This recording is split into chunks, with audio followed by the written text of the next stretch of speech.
Hukum adat di Indonesia merupakan warisan yang telah ada sejak zaman nenek moyang dan terus berkembang seiring dengan budaya dan tradisi masyarakat lokal. Karena itu, kali ini kita akan mengupas tuntas dan membahas secara lengkap bagaimana hukum adat masih memainkan peran dalam sistem hukum pidana di Indonesia. Simak videonya sampai akhir ya. Sejarah hukum adat di Indonesia telah berkembang jauh sebelum kedatangan penjajah. Meskipun Indonesia kini memiliki sistem hukum nasional yang berakar pada hukum kolonial Belanda, hukum adat tetap memainkan peran penting dalam kehidupan masyarakat, terutama di daerah pedesaan dan komunitas adat. Hukum adat mencakup berbagai aspek kehidupan masyarakat, termasuk hukum pidana, perdata, dan tata negara. Karakteristik hukum adat diantaranya ialah tidak tertulis, di mana hukum adat ini sebagian besar tidak terdokumentasi secara tertulis. Selanjutnya ialah berdasarkan konsensus. Keputusan hukum adat didasarkan pada konsensus masyarakat dan sering diputuskan oleh para tetua adat. Selanjutnya, salah satu karakteristik dari hukum adat ialah adanya sanksi sosial, di mana sanksi yang diberikan cenderung bersifat sosial seperti pengucilan atau denda adat. Konstitusi Indonesia mengakui keberadaan hukum adat, sebagaimana pasal 18B ayat 2 Undang-Undang Dasar 1945 menyatakan bahwa negara mengakui dan menghormati kesatuan masyarakat hukum adat beserta hak-hak tradisionalnya sepanjang masih hidup dan sesuai dengan perkembangan masyarakat dan prinsip negara kesatuan Republik Indonesia. Pengakuan hukum adat tercantum dalam Konstitusi Undang-Undang Dasar 1945 pada pasal 18B ayat 2 yang mengakui keberadaan dan penghormatan terhadap hukum adat. Kemudian adanya Undang-Undang Desa dalam Undang-Undang Nomor 6 Tahun 2014 tentang Desa yang mengakui keberadaan desa adat dan peran hukum adat dalam penyelenggaraan pemerintahan desa. Lantas, apa saja peran hukum adat dalam sistem hukum pidana di Indonesia? Peran hukum adat dalam sistem hukum pidana di Indonesia dapat dilihat dari implementasi hukum adat dalam kasus pidana, di mana hukum adat masih diterapkan dalam penyelesaian kasus-kasus pidana ringan di beberapa komunitas adat di Indonesia.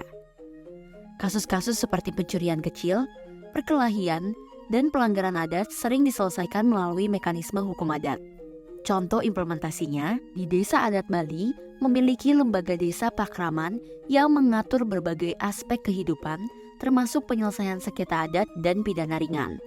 Kemudian ada contoh di Papua, di mana masyarakat adat menggunakan Dewan Adat untuk menyelesaikan sengketa pidana ringan seperti pencurian atau perkelahian melalui hukum adat.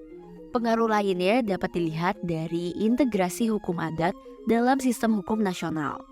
Indonesia berupaya mengintegrasikan hukum adat dalam sistem hukum nasional. Di beberapa undang-undang telah diberikan ruang bagi penerapan hukum adat, terutama dalam penyelesaian konflik lokal. Integrasi hukum adat diantaranya ialah pengadilan adat, di mana beberapa daerah memiliki pengadilan adat yang berfungsi menyelesaikan sengketa adat termasuk tindak pidana ringan. Berikutnya, adanya peraturan daerah. Dalam beberapa daerah, mereka menerbitkan peraturan daerah yang mengakomodasi hukum adat dalam penyelesaian sengketa. Lalu kira-kira apa aja sih tantangan dalam penerapan hukum adat dalam sistem hukum pidana di Indonesia? Meskipun hukum adat diakui, namun penerapannya tetap menghadapi beberapa tantangan loh. Tantangan dalam penerapan hukum adat di Indonesia salah satunya ialah konflik dengan hukum nasional. Kadang-kadang hukum adat ini bertentangan dengan hukum nasional, terutama dalam kasus-kasus yang melibatkan hak asasi manusia. Sehingga hal ini mempengaruhi dan menjadi tantangan dalam penerapan hukum adat di Indonesia. Berikutnya ialah kurangnya dokumentasi karena sebagian besar hukum adat tidak tertulis. Ini menyulitkan untuk dokumentasi dan pengakuan resmi. Selanjutnya ialah adanya perubahan sosial. Perubahan sosial yang cepat dan modernisasi dianggap dapat mengancam keberlanjutan hukum adat. Di beberapa daerah di Indonesia, kasus peran hukum adat dan penerapannya masih dapat kita lihat sampai saat ini. Contohnya, di Bali, desa adat atau desa pakraman memainkan peran penting dalam penyelesaian sengketa adat. Desa pakraman memiliki lembaga yang disebut pecalang yang bertugas menjaga ketertiban dan menyelesaikan sengketa adat termasuk tindak pidana ringan. Salah satu contoh kasusnya ialah pecalang menyelesaikan kasus perkelahian antar warga dengan mediasi adat yang melibatkan tokoh masyarakat. Contoh lain di daerah Indonesia, salah satunya di Papua, hukum adat digunakan untuk menyelesaikan sengketa pidana ringan seperti pencurian dan perkelahian. Dewan adat bertindak sebagai mediator dan menentukan sanksi adat yang harus dijalani oleh pelaku. Salah satu contoh kasusnya ialah Dewan adat menyelesaikan kasus pencurian dengan menetapkan denda adat berupa hewan ternak babi atau barang berharga lainnya. Dari sini dapat kita simpulkan ya, bahwa hukum adat masih memainkan peran penting dalam sistem hukum pidana di Indonesia.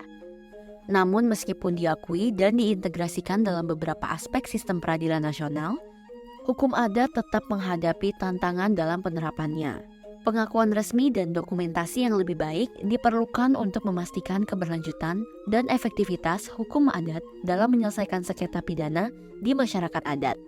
Dengan ini kita sudah selesai membahas mengenai peran hukum adat dalam sistem hukum pidana di Indonesia.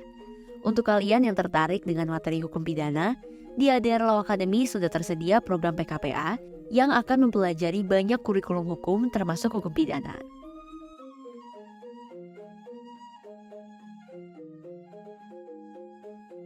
Jangan lupa untuk like, share, dan juga follow ADR Law Academy untuk konten dan informasi hukum yang edukatif dan menarik. Sampai jumpa di belajar singkat berikutnya.